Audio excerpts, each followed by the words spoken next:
The wind arrived first, soft at the edges, like a breath held too long. Evan Hale noticed it while adjusting the atmospheric sensor outside his tent.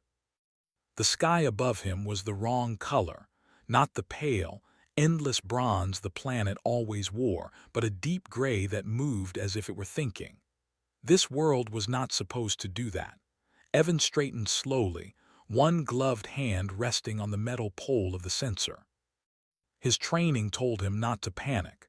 His instincts told him to stare. Clouds rolled across the sky in thick layers, folding into each other like dark cloth. He checked his wrist display again, even though he already knew what it would say. Humidity levels were rising. That alone was impossible. The planet, catalogued as Kepler 442c variant D, had no active water cycle. No rain, no surface oceans, no storms. That was why humanity had come, not to settle yet, but to study whether life could ever return here. Evan was part of a small science team sent to observe, measure, and leave. They were not supposed to change anything. A low sound crossed the plain, not thunder exactly, but something close. The ground beneath his boots felt the same, solid and dry, yet the air carried a strange pressure that pressed against his chest. Evan turned toward the tent, deciding that whatever was happening, it was smarter to watch it from inside. He barely made it halfway when the first drop hit his visor. He froze. The drop slid slowly downward, leaving a clear line across the transparent surface. Evan lifted a shaking hand and touched the spot. The liquid spread across his glove, cold and real. Rain. He had studied it his entire life. Earth had rain. Mars once had rain. He had watched recordings, read data, simulated it in labs. But standing alone on a planet that had never known it, feeling water fall from the sky, made his mind struggle to accept what his senses were telling him. Then the rain truly began. Not violent, not loud. Just steady, patient drops falling from the sky as if the planet had finally remembered something important. Evan rushed the rest of the way to the tent, sealing the entrance behind him. The fabric rippled softly as water struck it from above. Inside, the tent smelled of metal, recycled air, and dust.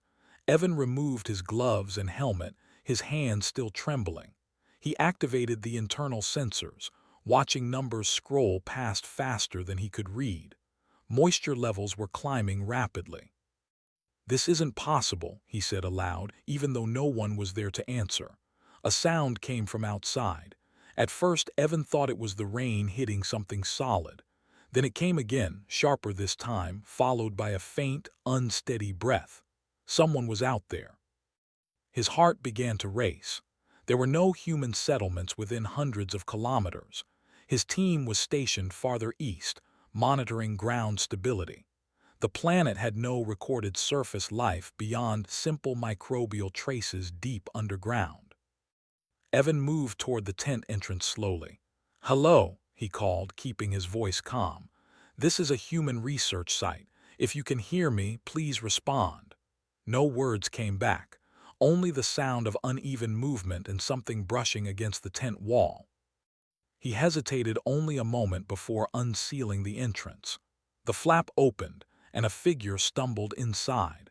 She fell to her knees immediately, as if the air itself had become too heavy. Water streamed from her body, soaking into the tent floor.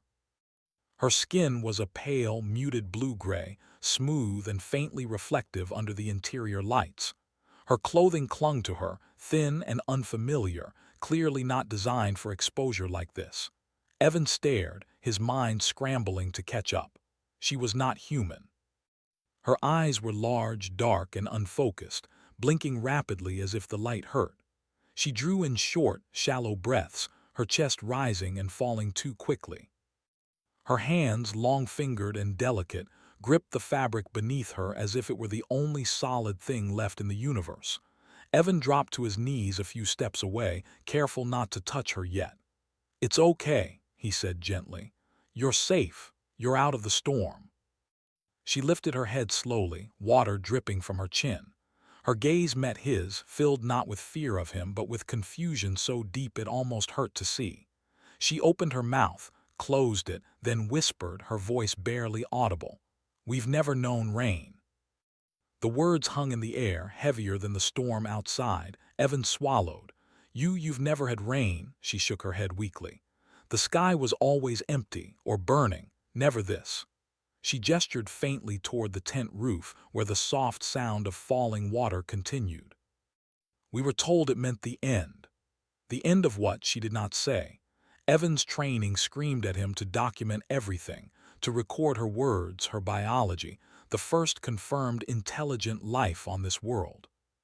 But the person in front of him was shaking, her breathing uneven, her skin beginning to lose its sheen as if drying too fast. "Can you stand?" he asked carefully. She tried and failed, her body slumping forward. Evan moved without thinking, catching her before she hit the floor. She was lighter than he expected, almost fragile. Her skin felt cool and strange, but undeniably alive. "It's all right," he said softly. "I've got you." He guided her toward a low thermal pad near the side of the tent and helped her sit. He grabbed a clean fabric blanket, standard human issue, nothing advanced, and gently wrapped it around her shoulders. She stiffened at first, then slowly relaxed as warmth spread through the material. Her breathing began to slow. "My name is Evan," he said, keeping his voice calm and simple. "I study the sky, the air, the weather." She looked at him for a long moment. "Lyra," she said at last. "I was sent to observe the surface." Evan's eyebrows rose. "Your people live underground," she nodded. "The surface was never safe. Too much light, too much heat. The elders said the sky had abandoned us." Another sound rolled across the plains outside, distant but deep. Lyra flinched, clutching the blanket tighter. "That sound," she said. "It follows the rain." "That's thunder," Evan explained. "It's just noise, the sky moving." She stared at him. "You speak as if the sky is alive." Evan smiled faintly. "Sometimes it feels that way." The tent lights flickered as the storm intensified. Evan glanced at the displays, his scientist's mind finally catching up. The terraforming probes, small, automated machines designed only to test atmospheric reactions, had been active in this region weeks ago. Had they done this? If so, then humanity had changed this world far more than intended. Lyra shifted, studying the inside of the tent. "Your shelter is thin," she said. "You do not fear the rain." "We learn to live with it," Evan replied. "On our home world, rain is common, sometimes gentle, sometimes dangerous, but it also brings life." "Life," Lyra repeated quietly, as if testing the word. A long silence followed, filled only by the sound of water falling from a sky that had been silent for millennia. Outside, the planet continued to remember. And inside the small human tent, two species sat together, listening to the first rain one of them had ever known. The rain did not stop when the sun should have risen. Evan noticed this first, long before his instruments confirmed it. The light outside the tent slowly changed from dark gray to a softer silver, but the sound of falling water remained steady. Not heavier, not lighter, patient, as if the planet was carefully testing itself. He had not slept. Lyra rested on the thermal pad, wrapped in the blanket, her breathing slow, and even now. Her skin had changed slightly during the night, becoming less pale, more solid in color. Evan had watched this with quiet fascination, careful not to disturb her. Whatever her species was, they were clearly not meant for long exposure to open air and certainly not to rain. Yet she was alive, stable, adapting. That alone said something important. Evan moved quietly, checking the tent systems again. Humidity inside was high but manageable. Outside readings were still rising. The storm covered a wide area now, not just a small pocket. Satellite data scrolled across his display, showing cloud movement spreading outward like slow ink in water. This was no accident anymore. Lyra stirred and opened her eyes. She did not panic this time, instead she listened. "It's still there," she said softly, Yes, Evan replied. It might stay for a while. She pushed herself up slowly, sitting upright. The sky does not tire. No, Evan agreed. It doesn't. She looked at him, studying his face in a way that felt careful, almost scientific. You are not afraid of it. I respect it, he said after a moment. But fear doesn't help much with weather. Lyra seemed to consider that. Fear is how we survived. Evan nodded. Fear can protect, but it can also trap. She did not answer right away. Instead, she looked toward the tent wall where faint shadows of moving water passed across the fabric. When the rain began, she said, the alarms sounded through the deep chambers, old warnings. Songs we were taught as children, they said the sky was waking. Evan sat across from her, keeping his posture open, non-threatening. Why were you sent to the surface? Lyra hesitated. Because I ask questions. That made him smile. Then we have that in common. She returned the smile, faint but real. The elders wanted eyes on the storm. They believed it would destroy itself quickly, that the sky would remember why it was forbidden. And instead, Evan asked, and instead it stayed. Another low sound rolled through the air. Lyra flinched again, but less than before. That noise, she said, it feels large. It is, Evan replied, but it won't hurt you here. She trusted him enough to believe that, at least for now. Evan activated a small heater near the entrance and began preparing a simple nutrient drink, adjusting the composition based on what little he had scanned of her biology. It was a guess, but a careful one. When he offered it, she accepted, holding the container with both hands. This is warm, she said. Warm helps most living things, Evan said. She took a careful sip, then another. Her eyes widened slightly. It doesn't burn. Good, he said, relieved. They sat in silence for a while, listening to the rain. Evan's thoughts kept circling the same idea. Humanity had come here as observers, quiet guests, but the storm outside said otherwise. Lyra, he said finally, how long has your people lived beneath the surface? She tilted her head. Always, as far as our memory goes. There are stories of light once, of open sky, but they are considered myths. Evan's chest tightened. What if they weren't myths? She looked at him sharply. You think this world once had rain? I don't think, Evan said. I know. The data says this planet used to have oceans, rivers, a full cycle, long before either of our peoples were here. Lyra's fingers tightened around the cup. Then why did it die? Evan hesitated. Many reasons, climate shifts, stellar changes, sometimes no single cause. She lowered her gaze. We believe the sky abandoned us because we failed it. That sounds like something a survivor culture would believe, Evan said gently. When the world changes, people look for meaning. She was quiet for a long time after that. A sharp alert sounded from Evan's wrist display. He frowned and turned it so she could not see the rapidly scrolling warnings. Ground communication request, priority channel, his team. He accepted it. Evan, where the hell are you? Came the voice of Doctor. Ruiz tense but controlled. We're seeing a full atmospheric reaction. This isn't within mission parameters. I know, Evan said. I'm seeing it too. You weren't supposed to be at the storm center, she said, and there's something else. Our deep scans just picked up structured voids beneath the surface, massive ones. Evan glanced at Lyra, who watched him closely. I've made contact, he said carefully. There was a long pause. Contact with what? Ruiz asked. Someone, Evan replied. I'll explain soon. But you need to halt any further probe activity immediately. That's not your call, Ruiz said. It is if we've already crossed first contact protocols, Evan said quietly. Another pause, heavier this time. Send data, Ruiz said. All of it. Evan ended the transmission. Lyra had understood enough. Your people caused the rain. We tested the air, Evan said honestly. We didn't mean to wake the sky. Her expression was not angry, it was thoughtful. Intent does not stop consequence. No, Evan agreed, but responsibility begins there. She stood slowly, steadier now. If the rain continues, my people will retreat deeper, seal the upper chambers. That might not be enough, Evan said. This storm is part of a larger cycle. If it stabilizes, the surface will change. Change is death, Lyra said automatically. Change is survival, Evan replied, just not always the way we expect. She walked toward the tent entrance, stopping just short of it. The sound of rain was louder here. She reached out a hand, hesitating inches from the fabric. You said rain brings life, she said. Yes.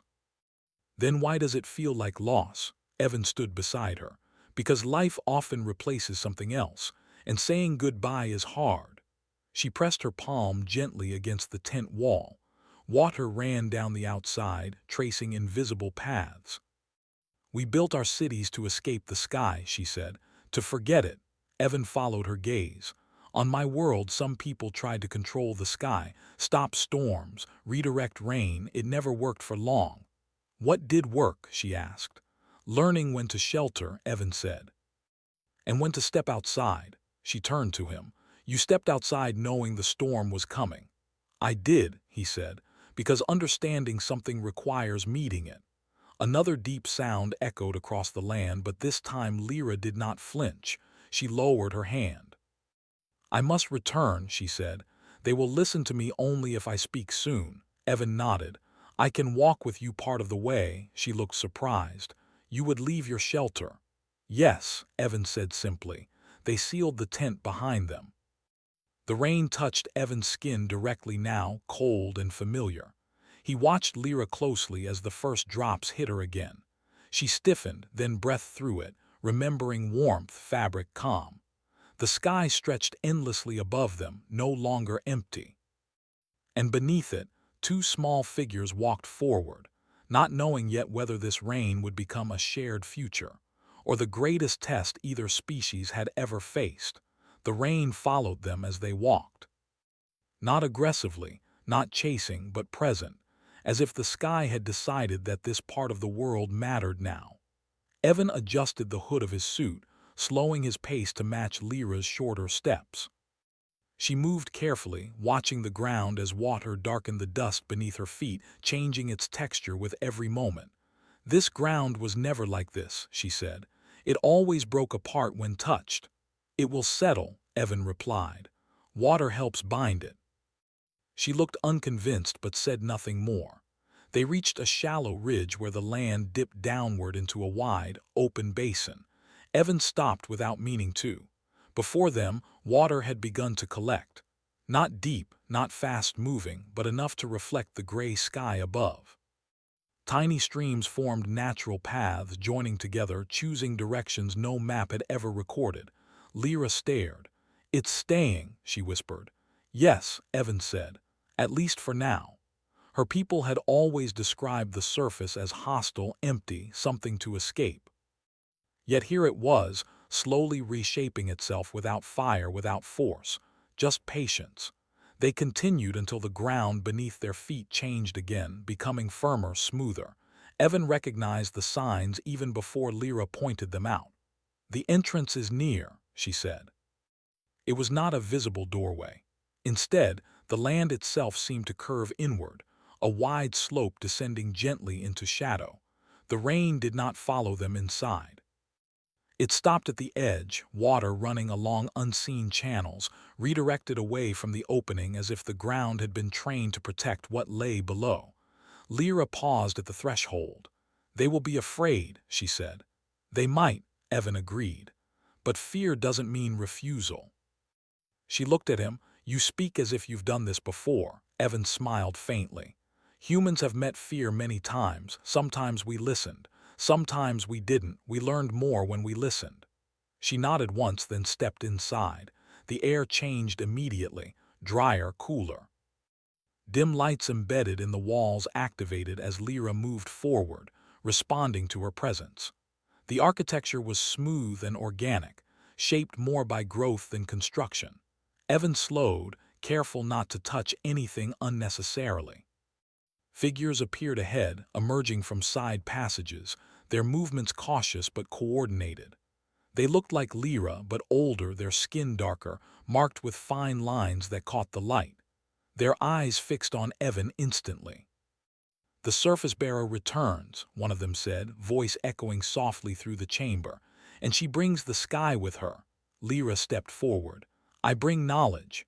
A murmur spread through the gathered group. Evan stayed behind her, visible but non-threatening, his hands open at his sides. "The sky is falling," another voice said. "The alarms speak of flooding, of collapse." "The sky is remembering," Lyra said firmly. "And it is not hostile." A tall figure approached, posture rigid. "You were sent to observe, not interpret." "I observed," Lyra replied, "and I learned." She gestured toward Evan. "This is one of the Skywalkers. His people woke the rain without knowing what slept here."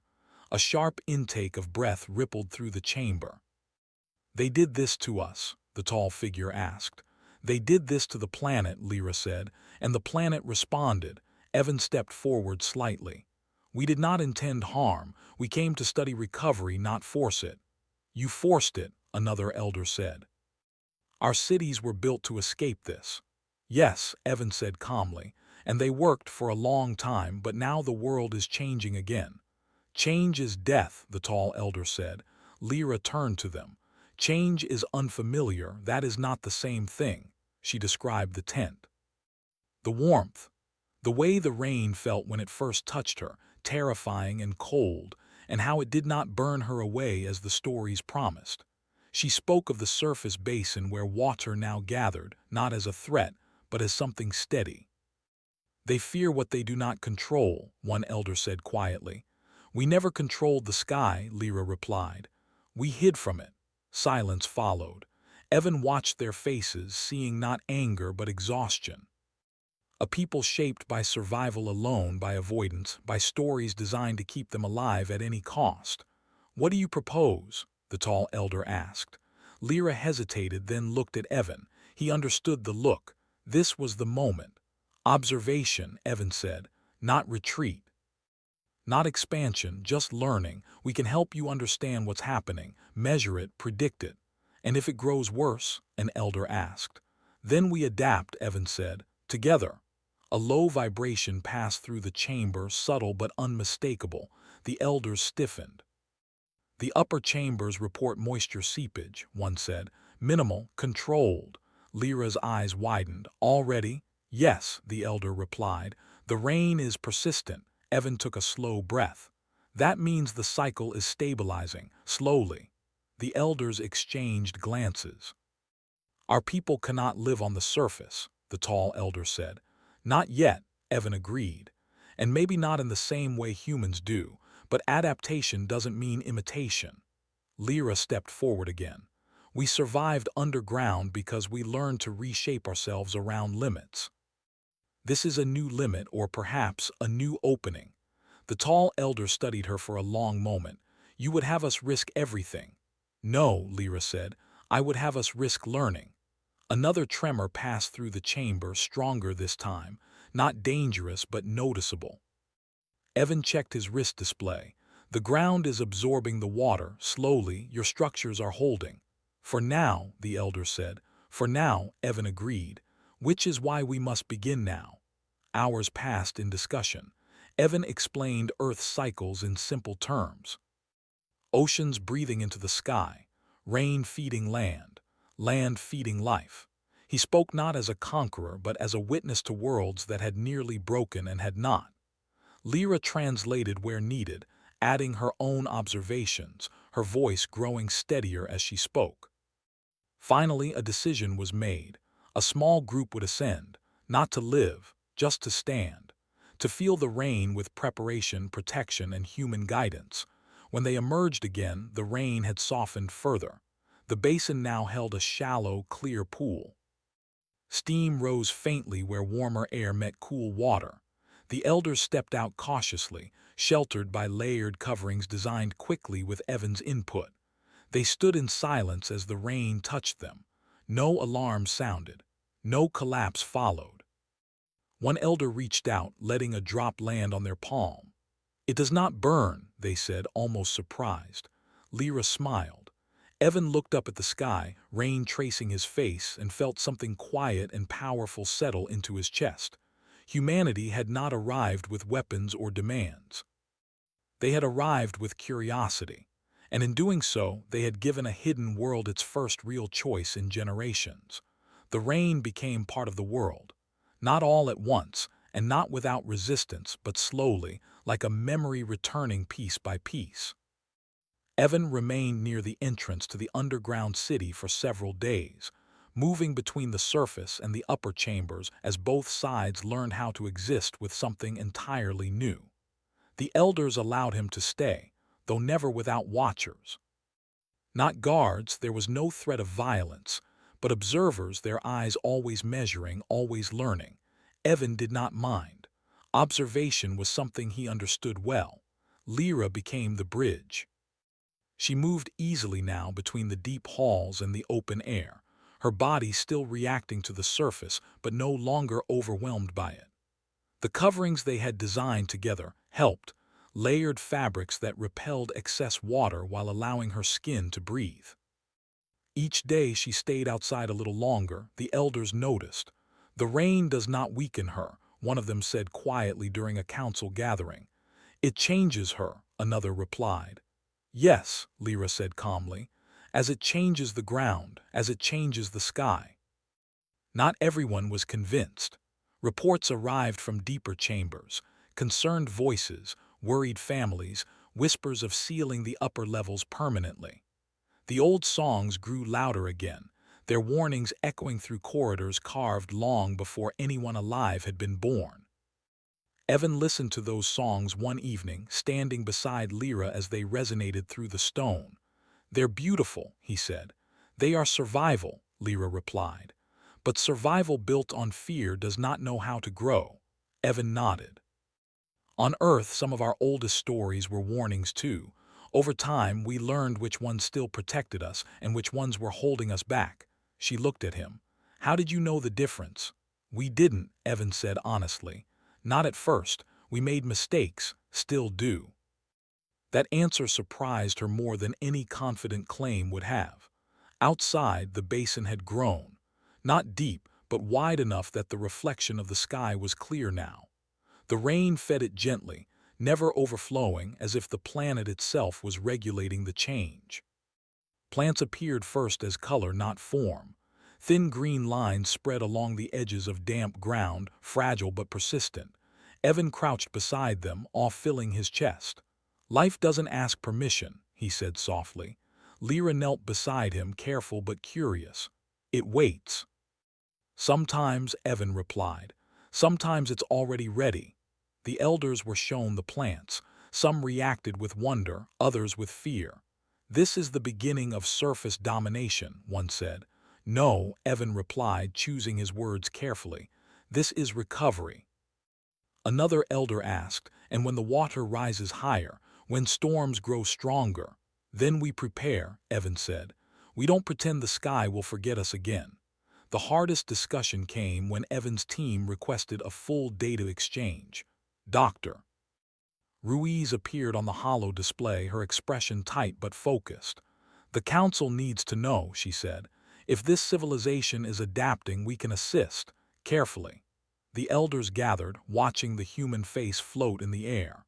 You woke the rain, the tall elder said. Now you ask permission to study it. Ruiz inclined her head. We ask permission to help you understand it. Silence followed. Lyra stepped forward. They do not hide their mistakes. That alone is new. The elder studied her. You trust them. I trust their willingness to learn, Lyra said, as I trust ours. After long debate, limited cooperation was approved. No expansion, no settlement, only shared knowledge. Evan felt relief wash through him, not because humanity had gained access, but because restraint had been chosen. Days turned into weeks. The rain shifted patterns, sometimes light, sometimes absent for a full day, returning without warning. The elders learned that absence did not mean abandonment. Evan taught them how to read the sky, how clouds spoke in shape and motion. In return, Lyra's people taught Evan how their cities breathed, how air moved through living stone, how energy flowed without combustion, how silence itself was used as a resource. One evening, as the sky cleared briefly, stars emerged brighter than Evan had ever seen them on this world. Lyra stood beside him at the basin's edge. "The elders argue less now," she said. "That's progress," Evan replied. "They argue about how to adapt, not whether," she continued. "That is unfamiliar," Evan smiled. "That's usually the first step." She watched the reflection of the stars ripple gently in the water. "Some still want to seal the surface." "That fear may never fully go away," Evan said. "It doesn't have to." Lyra turned to him. "Will your people leave?" "Yes," Evan said. "Eventually," she nodded slowly. "I thought so. But not without making sure the change stabilizes," he added, "and not without listening." She looked relieved, though she tried to hide it.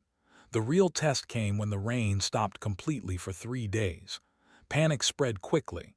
Old fears resurfaced. Some declared it proof the sky was unstable, unpredictable, untrustworthy. Others feared worse, that the rain would return suddenly, violently. Evan remained calm. "This pause is part of balance," he explained repeatedly. "Cycles breathe, they don't rush." On the fourth day, the rain returned softly, lighter than before. The basin level rose only slightly. The plants did not drown, they grew stronger. That was when belief truly shifted. The elders gathered again, their voices steadier now. "We cannot remain as we were," the tall elder said, "but neither can we become surface walkers overnight." "No one expects that," Evan replied. "We will open the upper chambers," the elder continued. "Not to live, to learn." Lyra's breath caught. "You mean—" "Yes," the elder said. "We will no longer pretend the sky does not exist."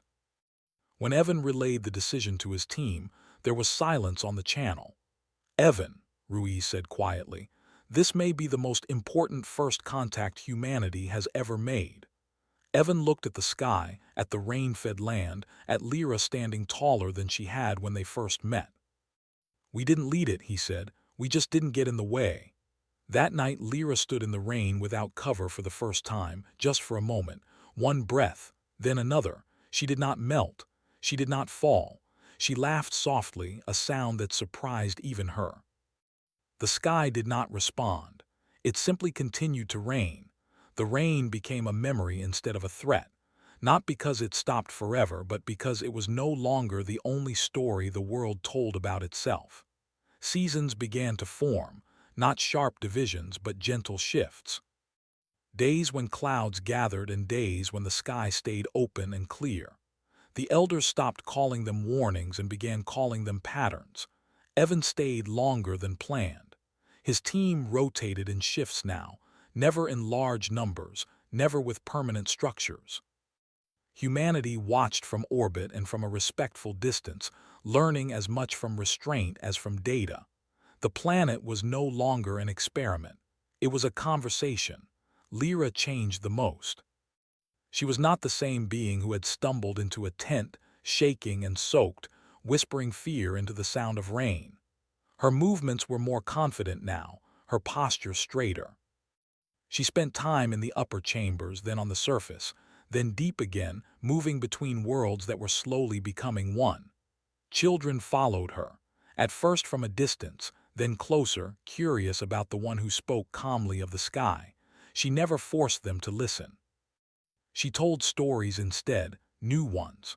Stories where the sky was not an enemy but a force that could be understood, not controlled, understood. Evan watched this quietly, often from the edge of the basin, where the first plants had grown into clusters of green and silver. Small creatures appeared too, simple at first, drawn by water and shelter. Life did what it always did when given time. It arrived. One evening, as the sky turned a deep amber, Evan received the message he knew would come. Recall order. His mission was complete. More than complete. Others would take over monitoring. Advisors would replace pioneers. The moment when one human mattered more than the system had passed.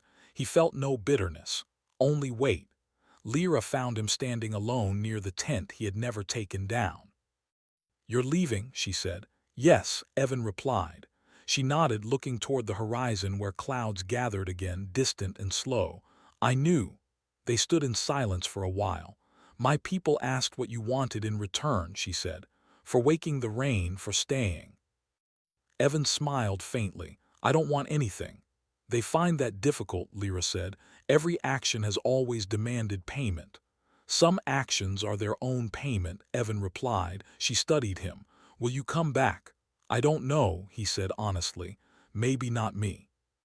But humans will remember this place." "That is enough," she said. The elders gathered later that night, not as a council of fear but of planning.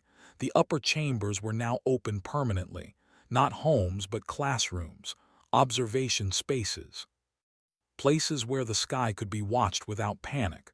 The tall elder, older now but steadier, addressed Evan directly. "You changed nothing," the elder said, "and yet everything is different." Evan bowed his head slightly. "You did the changing." "We allowed it," the elder corrected. "That's the hardest part," Evan said. When the rain came again that night, it was gentle. Lyra stepped into it without hesitation. Children followed her, their coverings carefully designed, their eyes wide but not afraid. They held out their hands, laughing softly as drops landed and slid away. No alarm sounded. Evan felt his chest tighten. On the day of departure, the sky was clear. The basin reflected blue for the first time, not the blue of Earth, but something new, something this world had chosen. Evan packed slowly, taking his time. There was no rush. The ship would wait. Lyra walked with him to the edge of the landing zone. "You taught us how to listen," she said. Evan shook his head. "You already knew how, you just needed someone to stand with you long enough to remember." She reached out, touching his sleeve briefly. "If the rain ever becomes dangerous, you'll know," Evan said. "And you'll adapt," she smiled. "That sounds like faith." "It's experience," Evan replied. The ship lifted quietly, disturbing neither water nor sky. Evan watched through the viewport as the world grew smaller, the basin a shining thread of light, the underground cities breathing easily beneath it. He did not feel like he was leaving something behind. He felt like he was carrying something forward. Years later, long after Evan Hale had retired from field work, a message arrived at the Planetary Council on Earth. It was simple. No data files, no requests, just a single line of translated text sent from a world once marked barren. "We no longer fear the sky. When the rain comes, we go outside." Humanity archived the message carefully, not as proof of success, but as a reminder of what happens when humans arrive not as owners of the future, but as guests willing to wait for it.